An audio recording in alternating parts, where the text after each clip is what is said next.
flood control system ay wala po kaming nakita kundi ang mga bato-bato sa gilid ng dike. Yung ikalawa na project ay makikita sa barangay Santo Tomas, Casibong, na ito ay unang ginawa ng mag-asawang kontratista na si Liseldo Calugay at Garly. Ngunit nung nag-video kami doon, pinuntahan namin yung lugar, ay wala po kami nakita na project. Yung dalawa po sila na nangontrata. Ito po yung picture na ng project, ano? Worth 50,721 pesos. Dalawang beses po itong ginawa ng dalawang kontratista, yung Sota Trading Corporation Construction at saka yung construction firm ni Dong Calugay. Ito yung sinasabi ko na dalawang beses din at pinuntuhan ng ating gobyerno. Nagkakalaga po ito ng 235 million pesos. Kaya kung susumay lahat ay mahigit 287 million. Tingnan naman ninyo ang kwano, ang mga natakna namin ito. Meron po kayong video dito. Tingnan niyo. Tingnan niyo. 235 million pesos ito na project. Tingnan niyo ang kwano. Ngayon, wala kayong nakita wala dun, sir? po. Ghost project po ito? Ito ay ito talaga ang ghost project. Ito talaga. Wala talaga. Ito ang ghost project. Nakakalaga po ito ng 50 million pesos. Dalawang beses po ginawa ito. Una, ang pondo ay mahigit 21 million. Pangalawa ay mahigit 20 million pesos. Ang kontratista na nauna ay ang Sota Trading Corporation construction firm na pag-aari ni Jose Jesus Ramos. At ang pangalawa na gumawa ng the same project, the same location, ay ang BED Construction na pag-aari ni Mayor Liseldo Calugay ng Sual, Pangasinan. Yung ikalawa na project, ito po ay yung ikalawa na project ay ito po ay unang ginawa na naman ni Dong Calugay ito, Liseldo Calugay. Ito po ay matatagpuan sa barangay, ito ay sa barangay Santo Tomas, Casibong. Nakakahalaga po ito ng 40 million, mahigit 40 million pesos ito. Nangyari po, according to the record of the DPWH, natapos na po ang project January 18, 2024. Pero itong January 3, 2025, muling binajitan ng ating gobyerno ng 187 million pesos. At ito po ay na in-award sa Silver Works Construction Company. Silver Works and Lux Dragon Construction.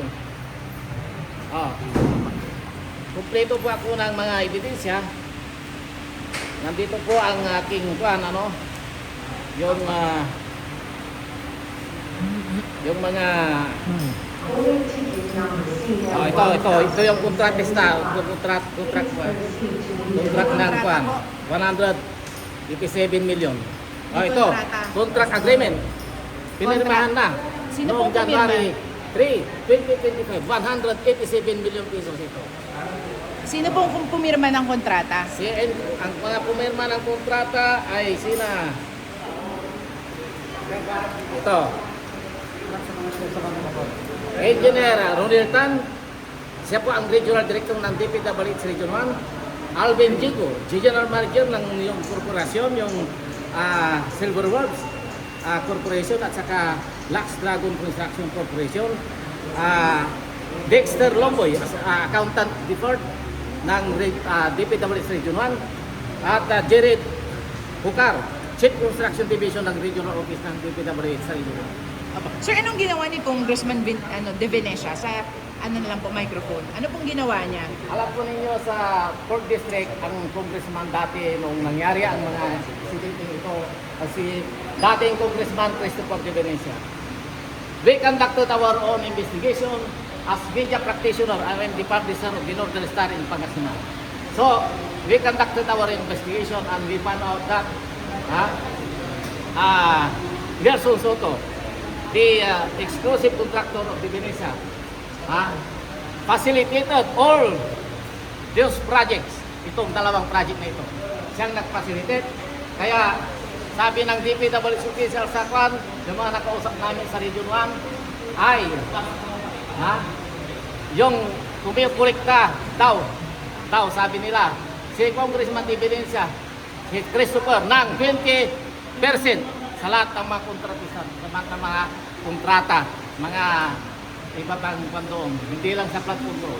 Yun ang sinasabi nila. So, ito po ang aming basihan kung bakit kailangan po natin maisali si dating Congressman Christopher Dividencia sa aming reklamo.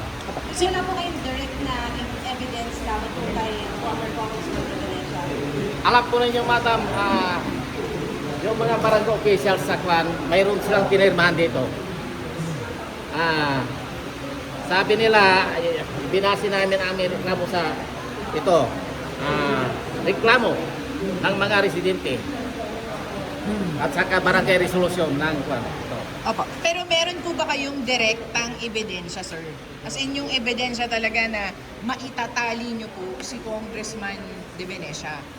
Kapag nakuha na namin yung mga dokumento na ayaw ibigay ni District Engineer Edita Manuel, kasi lahat ng program work, lahat ng mga project ay may resolution si Congressman De Venecia.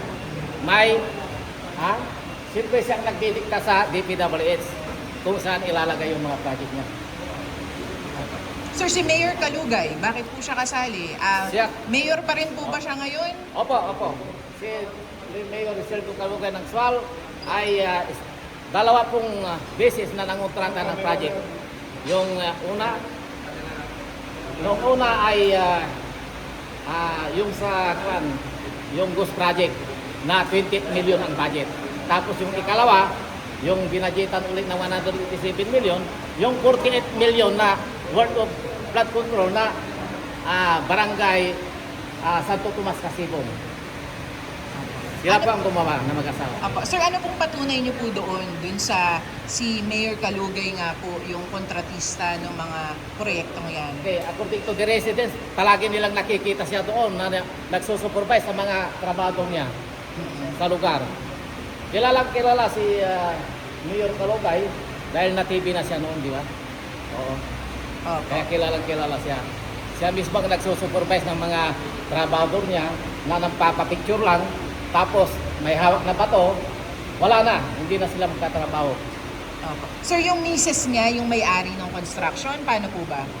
Ang una kasi ang may-ari talaga si Rizeldo Calugay. Siya talagang may-ari ng construction firm.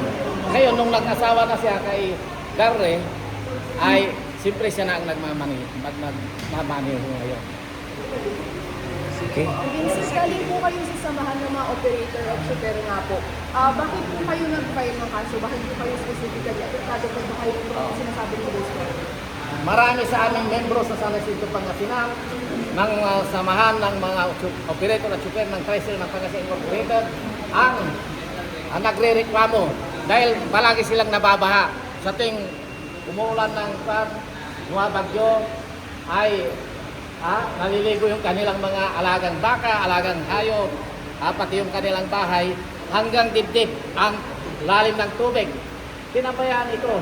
Ito yung project, yung Sitio Talumat, Santo Tomas, pwede ninyong bisitahin, pwede ninyong puntahan yun. Makikita talaga ninyo na talagang walang ginawang project, 2 beses, 50 million mahigit, 2 beses ginawa yun. For the record, kayo na lang po ako po sabihin niyo Ako si Jaime Aquino po, presidente ng sama ng mga operator at shopper ng Tricycle ng Pangasinan Incorporated at kasalukuyan pa akong publisher ng Northern Luzon newspaper, the oldest newspaper in the province of Pangasinan. Thank you po. Sir, ito-text ko po kayo para po makakuha